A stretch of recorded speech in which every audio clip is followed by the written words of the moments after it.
most games out there, it's easy to see why people enjoy them. RPGs, experience an in-depth story as you become more and more powerful. Platformers, get through the level and get as many points as possible. Beat 'em up, take a wild guess. Then you have these games. A non-gamer or even a casual gamer might be wondering why exactly people are so into them. Maybe they have a really bizarre concept that screams, "Danger, Will Robinson, danger!" that. Or maybe they're part of a genre that's not exactly mainstream. While their appeal might not be immediately clear, these games still have dedicated fan bases, and I'm here to show you why. I'm going to be ranking these entries based off of how questionable they are on paper versus how surprisingly enjoyable they are to play. And occasionally showing just how pitching them could have gone. Some of them won't be pretty. So without further ado, let's jump in. These are the top 10 games people strangely love.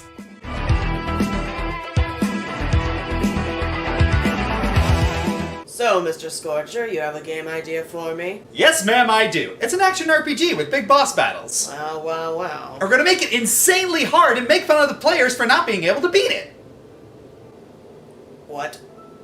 One of the biggest reasons that we play games is to overcome challenges. We like that rush we get from conquering something. That's why we're willing to go through crazy difficult super bosses just to get an achievement or bragging rights. Dark Souls, Demon Souls, and Bloodborne are usually collectively referred to as the Soulsborne games. While they definitely have different settings and plots, they're usually grouped like this due to their dark oppressive atmospheres and especially their shared brutal difficulty. The whole prepare to die slogan was not an exaggeration. One wrong move can and often does result in death, which is probably why the most likely cause of deaths in these games are due to simple impatience. Needless to say, I struggle. In most games, there's usually a handful of strategies to let you cheese your way through. While Soulsborne games definitely have overpowered spells and items, you still need to carefully study and react to your enemies. And this is also a major turnoff for many gamers. A lot of people play games to relax, be silly and mindless, or just to be entertained by a cool story. So with the crushing difficulty and oppressive atmosphere, many non-fans and more casual gamers may be wondering, what the heck is the appeal? Well, it's the same simple reason we like other stories. Victory over terrible odds. When you're constantly in a life or death struggle, the adrenaline is at an all-time high. Being able to see the worst that life can throw at you and kicking it in the nuts while flipping it off, the feeling of satisfaction you get when you finally beat that encounter is hard to find in other games. And for willing to get through all that pain to get there, I have nothing but respect for fans of this series. Just don't ask me to play alongside you. Seriously though, you guys are masochists. And proud of it.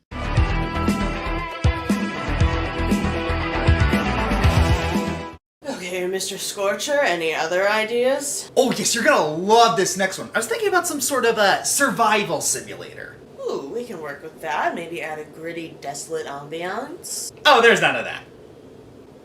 Pardon? It's gonna be bright, colorful, very low resolution, and you're always looking for cake ingredients. Pardon?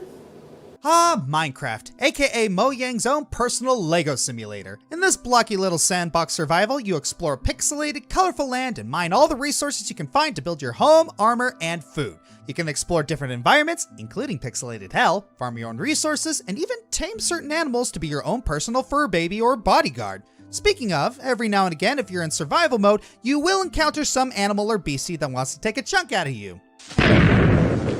And sometimes demolish the hard work that you spent a good hour putting together, and now you gotta fix the foundation and start all over again. There's a reason this song exists, people. Go to bed, you'll be alright. Don't mind at night. Like a good sum of the games on this list, Minecraft's popularity partly stems from social media users from Facebook, YouTube, and Reddit. Other than that though, it actually stands pretty well on its own. The environment is immersive and expansive, so you'll get more than a few hours of fun out of one sitting alone. The graphics aren't exactly state of the art, but they give the game its own low resolution charm with its simplicity. And you can't pretend that the Enderman and Creeper won't give you nightmares after a while. On top of that, Minecraft thrives on creativity, encouraging you to think outside the box when building your land or any survival gizmos you can come up with. People have made roller coasters, calculators, heck, there's even a library. Heck, I've seen tutorials about how to make your own hot tub with working bubbles that turn on and off.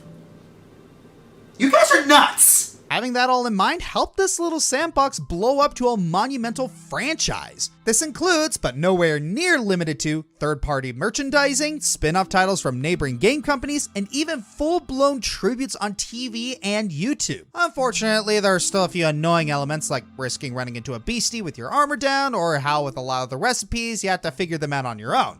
Still, any longtime player can look past those little nitpicks for arguably one of the most unique titles in both the survival and sandbox genres.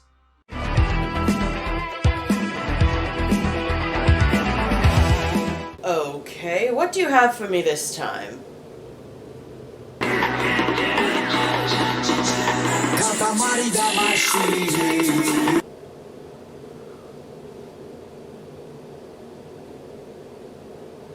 Security, check this man for drugs. Yeah, we're talking about this one. If I told you that one of the best arcade-style games was a game where you play as an alien prince who has to clean up trash by rolling it into a giant ball because his alcoholic father destroyed the entire universe, you'd probably have me committed.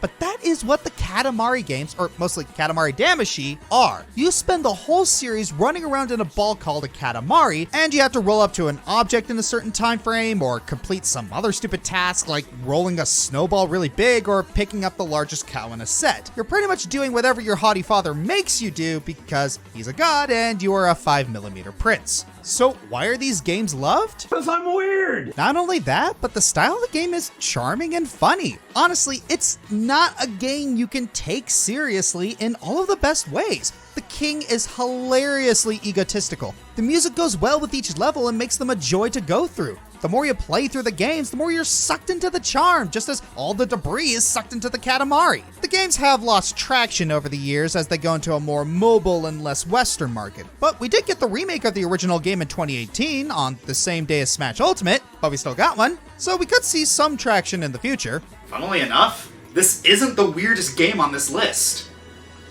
Yeah, you heard me, buckle up!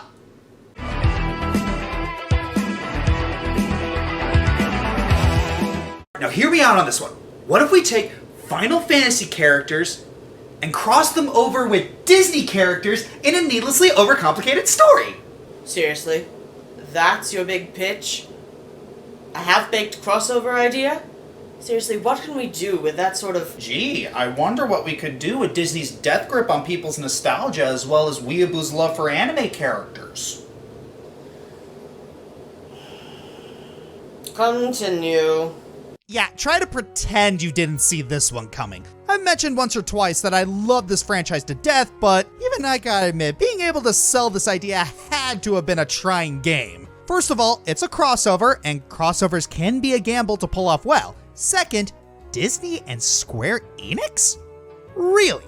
Square Enix games tend to be a lot more serious in nature, and Disney films are a lot more friendly and whimsical, with the occasional heavy moment. I'm still struggling to figure out how this even happened. I mean, like, did one of Disney's big wigs meet a Final Fantasy guy in an elevator? And that's literally what happened. A literal elevator pitch. They weirdly fit together. Right off the bat, you have the dazzling art style and beautiful music to draw you in. Once you get past that, you got the fun gameplay, the fantastic voice acting, most of which are reprisals or really convincing sound-alikes, and just the warm feeling of being able to explore some iconic worlds or ending up face to face with some familiar faces from both our childhood movies or one of our favorite RPGs. And the conflicting themes, Disney's whimsical charm with Final Fantasy's more serious tone, actually weirdly complement each other well, which is the best achievement any crossover can have. The more you delve into Kingdom Hearts' lore, the more you start to notice the franchise quickly becoming its own identity. It's neither purely a Disney tie-in or a Final Fantasy spin-off. It's both, but with a massive amount of depth that really makes it its own being. It helps that the focus is aimed more towards the new characters like Sora and the organization. You get a feel for Sora's determination to be the hero that the universe needs, and yet you can't help but sympathize with the baddie's own struggles and identity crises. Face it, even villains need a hug or a buddy to share some sea salt ice cream with sometimes. And as much as I love this franchise, I'm not gonna pretend it's perfect, because even the best games have their noticeable dents. The Disney levels are usually just rehashes of the movies they're based on, some of the boss fights are frustrating and broken, and trying to unpack the series' entire story and lore is like trying to find a needle in the Grand Canyon while blindfolded. But even that's not enough to scare away fans from arguably one of the biggest game series this century, and has kept it going for nearly 2 decades. With Kingdom Hearts 3 being probably the last major title in the series, we're not really sure where things will go from here, but we guarantee that the fascination and eagerness won't dissipate anytime soon. And you'll never hear the end of it from me. Never, ever,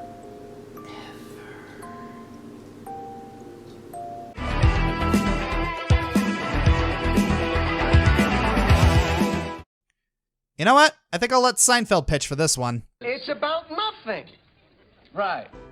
Apparently, some nut job named Will Wright decided to take a piece from George's book because that's essentially what we got for The Sims. It's hard to find anyone who hasn't at least heard of this franchise, so I'll keep it brief. It's a life simulator game where you create your own character and their family and basically live life. The character gets up, goes to work, or maybe doesn't, eats, cleans, sleeps, other basic functions that I can't really show unblurred, and almost burn your house down. So essentially, they took real life, the thing we usually try to avoid when we want to play video games, and put it into a video game. It's official. Escapism is dead, and EA Games is the box they buried it in. You think a concept like this would be incredibly boring, right? Well, not really, because half the game's fun stems from the creative freedom they're gift wrapping to you. You can mold your characters into any kind of image that pops into your head. Your friends, yourself, even many of your favorite celebrities if you wanted. And your domicile? If you don't want to buy one of the pre-made houses, you can just design your own home and fill it with whatever wacky-tacky furniture catches your eye. Your only limitations are your imagination and your in-game bank account. Still, another thing to factor into Sims' popularity is the little comedy gems sprinkled throughout the game. From the broken English to the bizarre little tidbits and incidents, and the silly little character quirks, and the goldmine of humor known as the patch notes. Sims can no longer try for baby with the 3 little words really sum it all up. Grilled cheese aspiration. We must all aspire to be grilled cheese. We must believe in the grilled cheese! Adding to it, The Sims had expansion packs that really kept the fun going. One of the earliest packs can turn you into a wizard of all things, and another came with pets, interactable animals that you can adopt, feed, and take care of. And they actually do helpful stuff around the house for you. Of course, the one thing that really helps the game stand out is how you get to play God. You have absolute control over these virtual people's lives and can make any absurd or boneheaded decision you want without actual real-world consequences. Just try to separate reality from fiction with that last bit. Heaven knows this game won't always do it for you, but it's worth it when they do.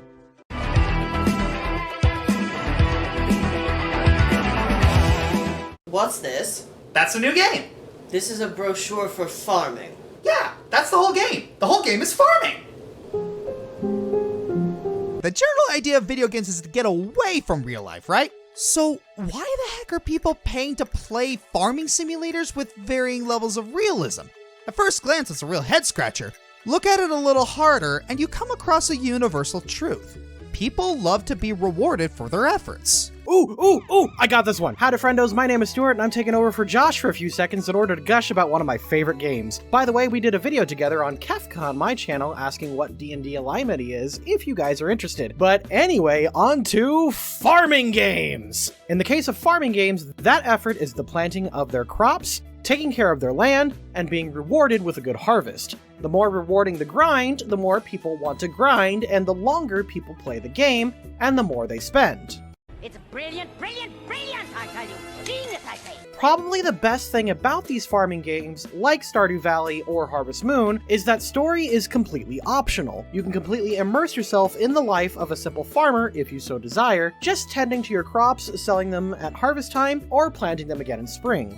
And it's more than just grinding and leveling a town. These farming games are meant to help the player feel a part of a greater community. In all of these games, your endings are not only judged on how good your farm is, but how well you befriend the townsfolk. In fact, in several Harvest Moon games, you get a game over if you don't get married within a certain amount of time, as if the game is saying, "Congratulations, you die alone." To get the best endings possible, you need to build a farm, join a community, and start a family. Just boiling these down to farming sims would be an insult.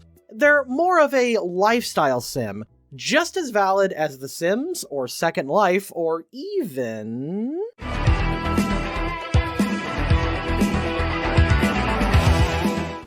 Finally, before I was rudely interrupted, this next one speaks for itself.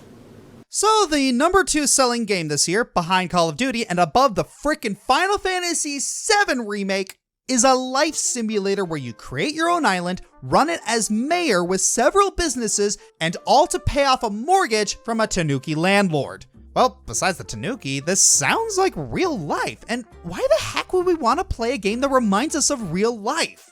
Yeah, we just went through this with the farming games. It's the exact same reason. People like to be rewarded for their efforts. And, well, in Animal Crossing's case, it is a little more than that. Sure, you can create your village, run it as mayor, get a giant mortgage from that stupid Tanuki, go fishing, capture bugs, and grind radishes until your hands fall off, only to realize that you need a tournament, and then you scream to the high heavens, hoping your god could come to save you. When you see Tom Nook starting to colonize heaven, then you realize you're always at his mercy. I need to stop playing Animal Crossing before bed. Sorry, on point. The game is cute. Animal Crossing's charm and accessibility on top of the effort-reward aspect is why people enjoy it and spend even more time into it than farming games. Look at New Horizons. It combines the best parts of Minecraft and farming games into one and makes them all cutesy and adorable, and I need to go play some more Animal Crossing after this. While farming games like Stardust Valley and Harvest Moon have more devoted characters and stories, Animal Crossing has this personality and charm and sense of responsibility that is not only relatable, but fun for all ages.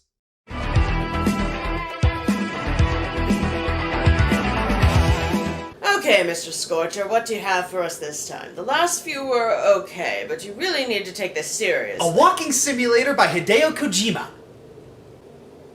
Get out. What is Death Stranding is a question we've been asking ourselves since Hideo Kojima was able to escape the prison that is Konami and showed us the very first trailer of his new age.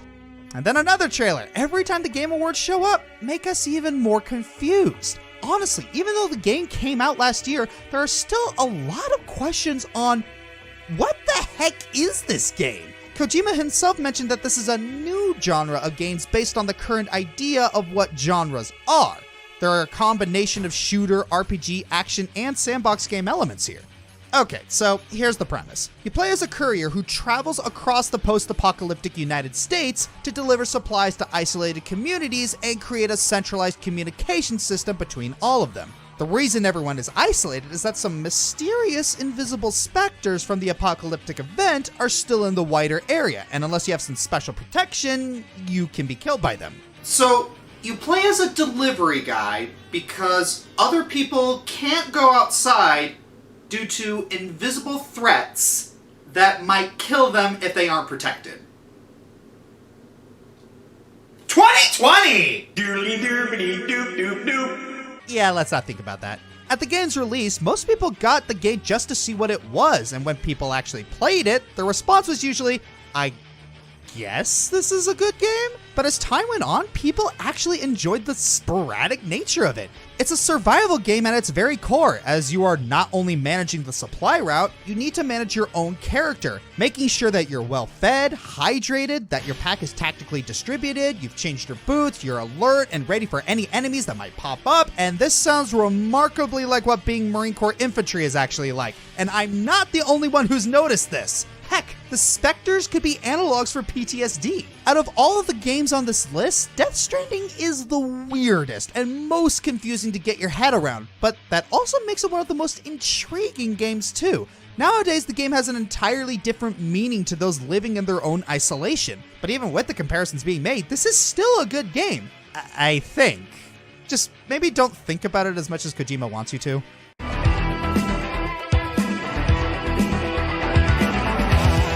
Dating sims are a pretty common genre of game, even if it's a slightly looked down upon one. One might even say they're a dime a dozen. Now, some of these are well-spent dimes, like Katawa Shoujo or Clannad, but you get my point. However, there is one dating sim spoken of only in hushed whispers, for to speak of it too loudly is to invite the madness to burn your brains and sear your soul. This dating sim of legends is the kind of off-the-wall, lock-me-in-a-rubber-room insanity that blights the world only once in a generation. It's a dating sim about birds.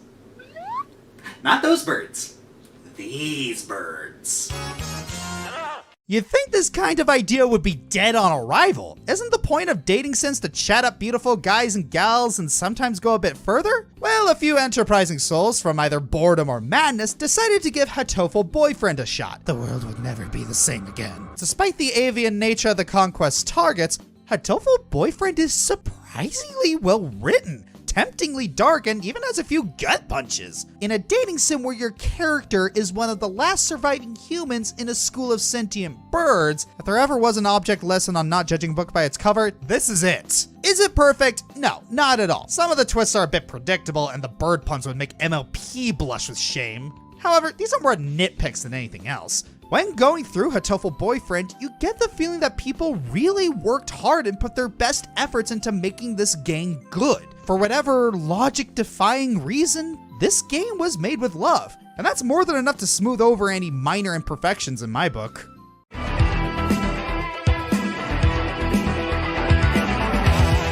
Katawa Shujo, a dating sim made by 4chaners where all the girls have a physical disability, and it's done respectfully? Five Nights at Freddy's, mostly just jump scare after pointless jump scare, but the lore behind the series is surprisingly engaging. Brain Age, whoever says video games can't challenge you mentally, tell that to Dr. Kawashima. Untitled Goose Game, a well-animated, stylish reminder that geese are a-holes. Golf with Friends, regular golf is frustrating enough, but now you get to play it virtually. In all seriousness though, it really is a lot better with friends. Chibi Robo, can we just forget that Ziplash was ever a thing? Give Chibi Robo a break, guys! Spec Ops The Line, why do people like a game that makes you feel like a bad person? Because art, I guess.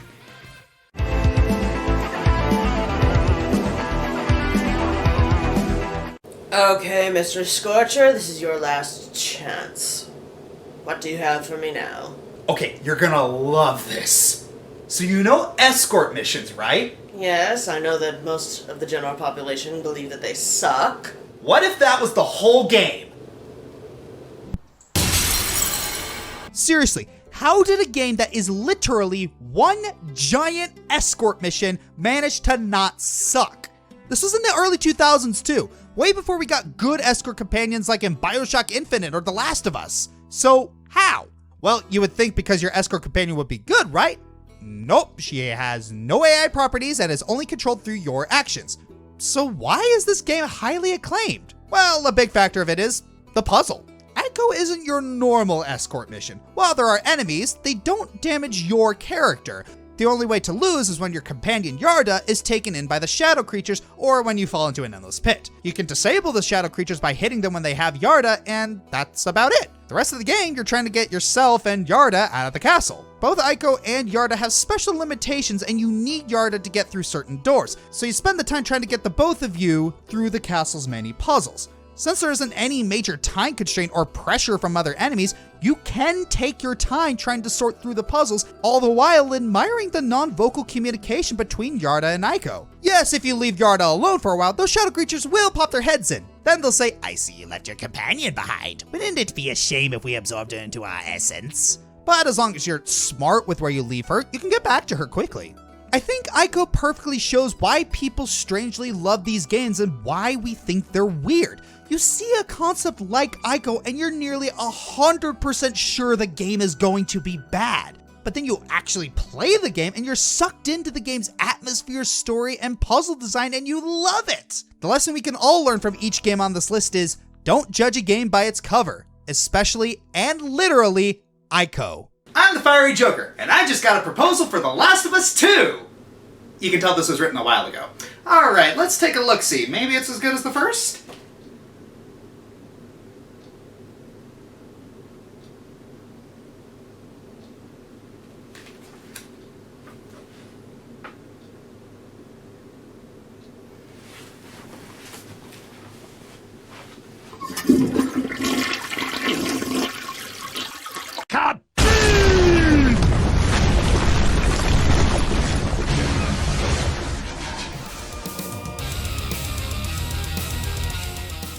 Hey everyone, this is Josh. If you like this video, please like, subscribe, leave a comment, and share the video around. Please check out my other social media like my Twitter, Twitch, and Tumblr. Consider checking below the video and donating to my Patreon, Streamlabs for my merchandise, or becoming a YouTube member, and you'll get rewards like this. Our name shoutouts come from Peter Apple, Rainbow Hooves Productions, Ryan Anderson, Sonic Cody, and Misty Phantom.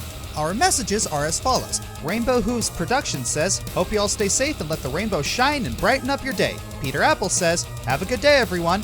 Apparently some of you need to be reminded to have a nice day. Thanks for watching.